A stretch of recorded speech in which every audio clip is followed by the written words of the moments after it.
नमस्कार दोस्तों, आज हम आपके लिए लेके आए एक अलग तरीके का बहुत ही यूनिक सा ब्रेकफास्ट।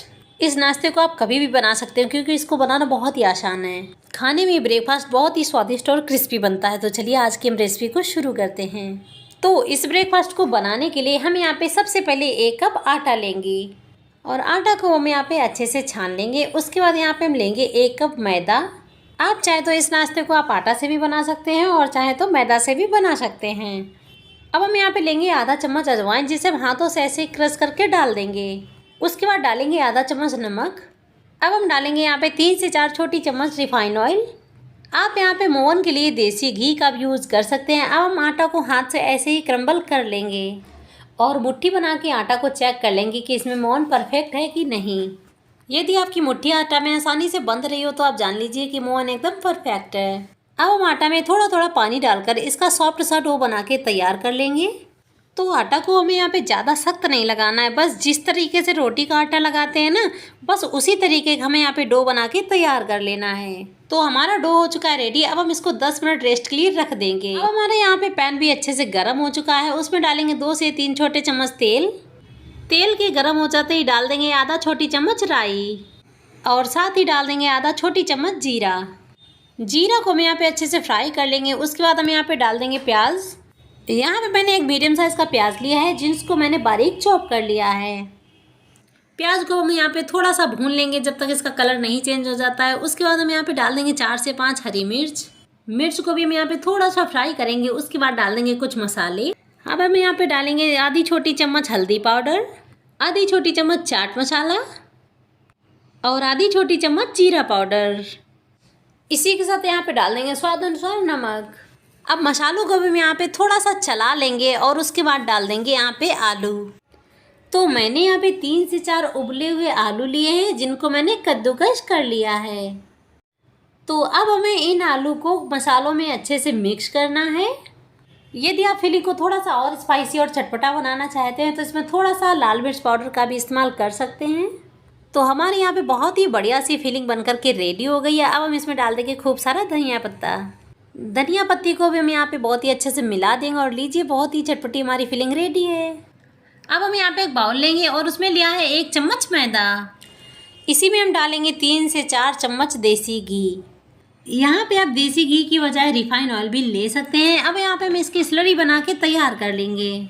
तो लीजिए हमारे यहाँ पे स्लरी बनकर रेडी हो गई। अब इसको रख देंगे साइड में। और जो मैंने डो लगा के रखा था ना, वो भी अच्छे से सेट हो चुका है। तो अब इसे हम फिर से एक बार हाथों से मसल लेंगे। तो डो हमारा बहुत ही अच्छे से रेडी हो चुका है। अब इसके हम मीडियम साइज़ की 4 लोइयाँ बना करके तैयार कर लेंगे। तो 3 लोइयों को वहीं पे साइड में रख लेंगे और एक लोई को लेंगे, ऐसे हाथों से रोल करके इसको हाथों से थोड़ा सा पुश कर देंगे। अब इस लोई को हमें बेलन की हेल्प से एकदम पतला बेल लेना है। तो यहाँ पे मैं लोई को एकदम रोटी के जैसा पतला बेल लेना है। तो ये देखिए मैंने यहाँ पे एक लोई को बेल करके तैयार कर लिया है। अब आप यहाँ पे देख सकते हैं कि मैंने इस लोई को यहाँ पे कितना पतला बेला हुआ है और ये बहुत ही आसानी से निकल आती है। तो इसी तरीके से हम दूसरी लोई लेंगे और उसे हाथों से ऐसे रोल करके थोड़ा सा हाथ से पुश कर देंगे और बेलन से इसको भी ऐसे ही पतला बेल लेंगे। तो इसी तरीके से हमें अपनी यहाँ पे चारों लोइयाँ बेल करके तैयार कर लेनी है। तो यहाँ पे मैंने जो बेल करके रखी है, बस एक रोटी को लेंगे और उसके ऊपर ये स्लरी लगा के तैयार करेंगे। इस पेस्ट को हमें हाथों से चारों तरफ अच्छे से लगा देना है। पेस्ट को लगाने के बाद अब हम इसके ऊपर थोड़ा सा मैदा डस्ट करेंगे और फिर से इसके ऊपर एक रोटी को रख लेंगे और उसके ऊपर भी यहाँ पे 1 चम्मच स्लरी लेंगे और हाथों से अच्छे से चारों तरफ लगा देंगे। इसके ऊपर भी हम थोड़ा थोड़ा सा मैदा डस्ट कर लेंगे।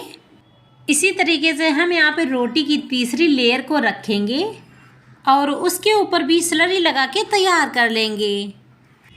अब हम इसके ऊपर भी थोड़ा सा मैदा डस्ट कर लेंगे और चौथी रोटी की लेयर को रख देंगे। तो इसी तरीके से मैंने यहाँ पे 4 लेयर की रोटी बना करके तैयार कर ली है। अब हमें इसको हाथों से ऐसे ही चारों तरफ दबा करके बड़ा कर लेना है। अब हम इसमें दोनों तरफ से सूखा आटा या मैदा लगा के हाथ से ऐसे ही पहले सेट कर लेंगे। अब हम इसको बेलन से फिर से रोटी के जैसा पतला बेल लेंगे। तो आप यहाँ पे 4 लेयर की रोटी को जितना पतला बेल पाएँ उतना पतला बेल लें। इस लेयर को हमें यहाँ पे बहुत ज़्यादा मोटा रखने की ज़रूरत नहीं है, बस रोटी के हिसाब से पतला बेल लीजिए। इसको मैंने यहाँ पे बेल करके तैयार कर लिया है। अब हम इसके एक्स्ट्रा पार्ट यानी किनारों को कट कर देंगे। तो ये देखिए, मैंने इसको चाकू से ऐसे किनारों को तो कट कर दिया था। अब हम इसके ऐसे ही पीस कर लेंगे। तो आप देख सकते हैं, आप जिस शेप के इसमें बनाना चाहे, इससे छोटा शेप कर सकते हैं तो उससे छोटा कट कर लीजिए, नहीं तो इसी शेप में इसको कट कर लीजिए।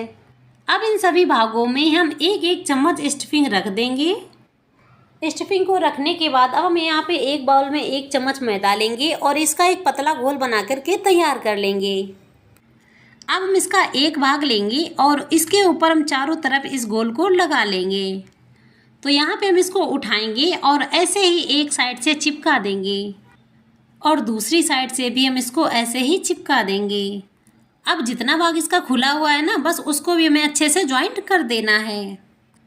तो ये देखिए, इसको बनाने का तरीका बहुत ही आसान है।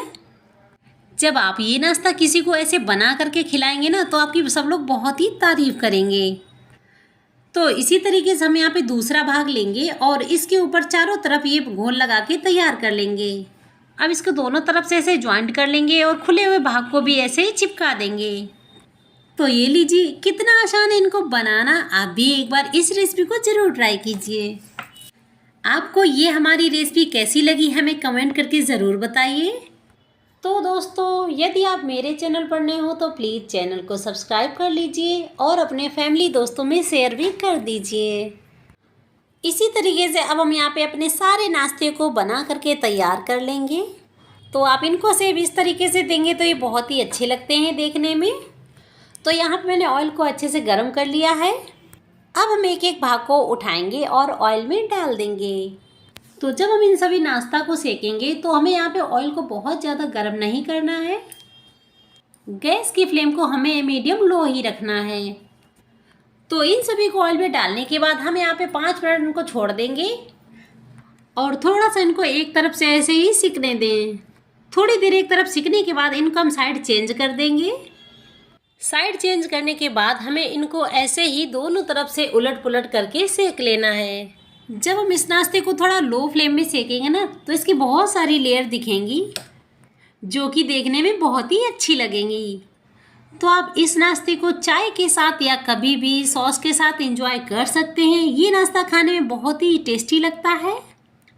इन सभी को सेकते हुए इसमें बहुत ही अच्छा सा कलर आ चुका है, यानी कि ये नाश्ता हमारा दोनों तरफ से बहुत ही बढ़िया से क्रिस्पी हो चुका है।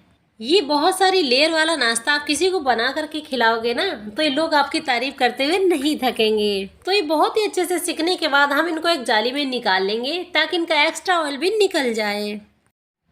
तो ये लीजिए, हमारा बहुत ही क्रिस्पी, करारा और गरमा गरम नाश्ता बन करके रेडी हो चुका है। तो ये बहुत ही कम समय में घर के बेसिक चीज़ों से ये हमारा बहुत ही स्वादिष्ट नाश्ता बन करके रेडी हुआ है।